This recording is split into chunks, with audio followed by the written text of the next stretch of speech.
सुप्रभात बच्चों। आज का विषय है संस्कृत में अनुवाद। इससे पहले वाली वीडियो में भी मैंने आपको यही संस्कृत में अनुवाद करवाए थे।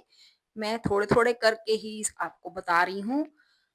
परीक्षा में आपके तो मिक्सअप होकर आते हैं सभी, किसी भी उसमें कारक में, किसी भी विभक्ति में। पर आज मैं आपको तृतीय और चतुर्थी चतुर्थी विभक्ति के कुछ वाक्य समझाने जा रही हूँ। जैसे हम पैरों से चलते हैं। से यहाँ पर साधन है चलने का, पैरों से चलने का ये साधन है। तो से साधन के द्वारा में कौन सी विभक्ति का प्रयोग होता है? तृतीय विभक्ति का। तो इसका संस्कृत में होगा वयम पादाभ्याम चलामो। पादाभ्याम क्यों आया? क्योंकि हम सबके दो ही पैर है, तो द्विवचन का प्रयोग होगा। पैरों से इसमें पादाभ्याम आएगा।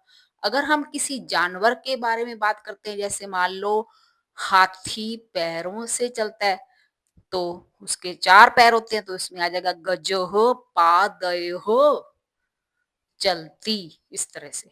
ठीक है। इंसान के दो पैर होते हैं, तो उसमें पादाभ्याम आएगा।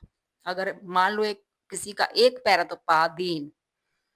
नेक्स्ट है सूर्य से प्रकाश होता है। अब सूर्य से, प्रकाश का साधन है सूर्य, तो इसमें भी तृतीय विभक्ति हो गई। सूर्येण प्रकाशम भवती होता है, भवती। छात्र पढ़ने के लिए विद्यालय जाते हैं। अब पढ़ने के लिए, को के लिए में चतुर्थी विभक्ति का प्रयोग होता है, तो इसमें चतुर्थी विभक्ति आएगी। छात्राः पठनाय, चतुर्थी विभक्ति आ गई ना, पठनाय विद्यालयम गच्छन्ति। ठीक है। नेक्स्ट है माता बालक को दूध देती है। अब देने के योग में भी चतुर्थी विभक्ति का प्रयोग होता है। वैसे यहाँ पर को आ रहा है, को तो वैसे चिन्ह उसका है द्वितीय विभक्ति का, कर्म कारक का, पर इसमें देना आ गया। देने के योग में चतुर्थी विभक्ति आती है। माता बालकाए, बालक को दूध देती है, बालकाए यहाँ पर चतुर्थी विभक्ति है। दुग्धम यच्छति, जहां पर किसी को हम कुछ देते हैं, तो वहां पर चतुर्थी विभक्ति का प्रयोग होता है। नेक्स्ट है वे कलम से लिखते हैं। अब इसमें कौन सी विभक्ति आ गई? कलम से आ गया, तृतीय विभक्ति। ते कलमेन लिखंती, वे कलम से लिखते हैं, बहुवचन में आ गया। ते कलमेन लिखंती। अगर इसकी जगह आ जाता वे कलम से लिखती हैं, तो ते की जगह तहा हो जाता, बाकी वैसे का वैसे रहता। वह कानों से बहरी है। अब यहाँ पर कोई उसका साधन नहीं है, कानों से बहरी है। जहां पर हमारा किसी अंग में विकार हो, खराब हो कोई अंग, तो वहां पर भी तृतीय विभक्ति का प्रयोग होता है। सा कर्णाभ्याम बधिर, बहरा का मतलब होता है बधिर अस्ति। कर्णाभ्याम क्यों आया? क्योंकि दो कान है। जैसे वहां था दो पैरों से, तो पादाभ्याम, कानों से कर्णाभ्याम।